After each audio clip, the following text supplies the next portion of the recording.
We've all been there, scrolling online and just feeling how toxic it can get. But what if I told you that the very laws meant to protect us might actually be making things worse? Today, we're going to unpack a really fascinating study out of Indonesia. It looks at what's driving cyber violence among teens, and trust me, it reveals something pretty shocking at the heart of the whole problem. Okay, let's just start with one number, 42. Now, 42 might not sound like a huge deal on its own, right? But what if I told you that's how many cyber threats are happening every single second in Indonesia, according to official data? I mean, think about that. 1, 2, 3, that's over 100 threats already. It's this nonstop barrage, and it really paints a picture of just how crazy our online world is right now. But that number, as big as it is, really just tells us what's happening. It doesn't tell us why. What is actually pushing young people to act this way online? That's the big question this research digs into, and that's what we're going to do right now. Break down what's really going on behind the screen. All right, so first things first.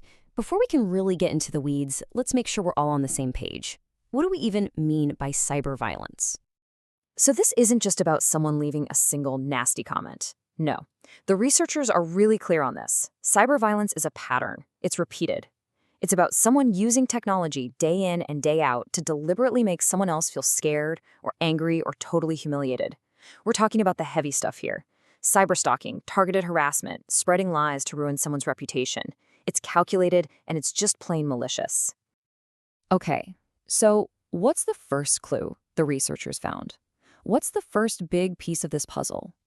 Well, it all kicks off with something we've probably all felt, a total breakdown of trust.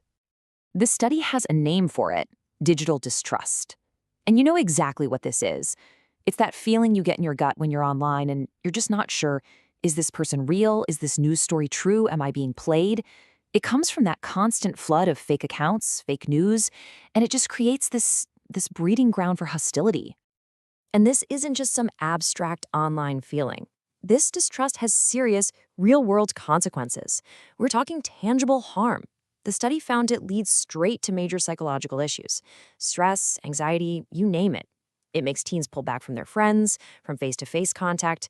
And what's really scary is how quickly something that starts online can spill over and become a real-life fight. So this lack of trust, it's deeply connected to the second big driver the researchers found, pure, raw emotion. Think of the internet as an emotional powder keg.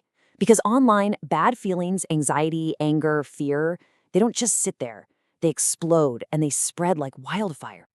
And what's so fascinating is the vicious cycle this creates.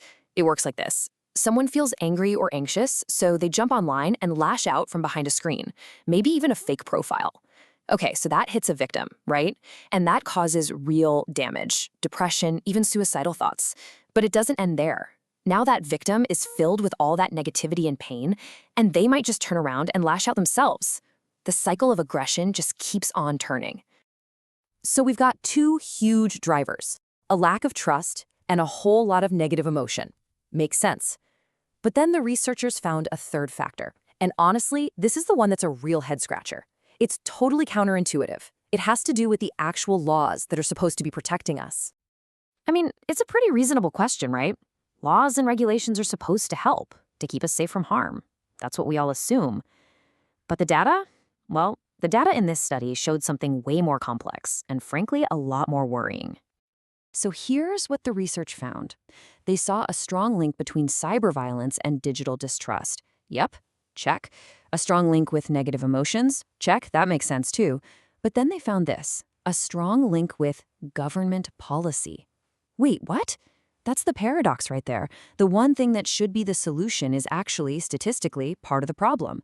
So what on earth is going on? And the paper gives us the answer. It's not that having laws is bad.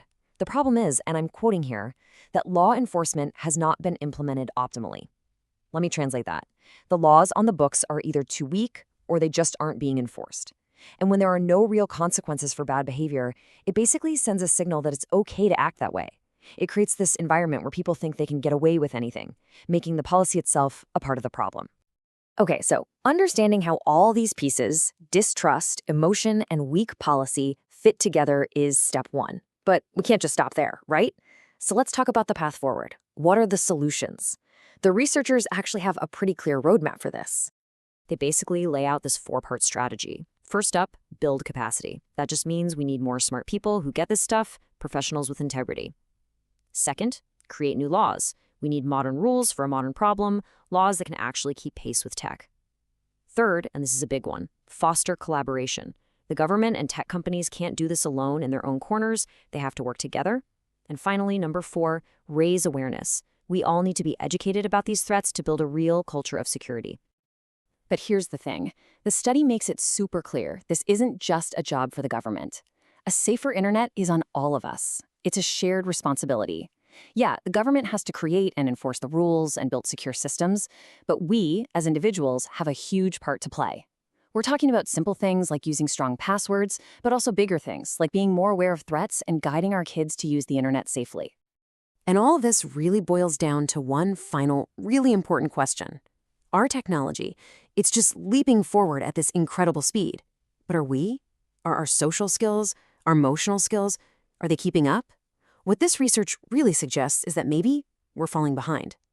And figuring out how to close that gap between our tech and our humanity, that might just be the biggest challenge we face in this digital age.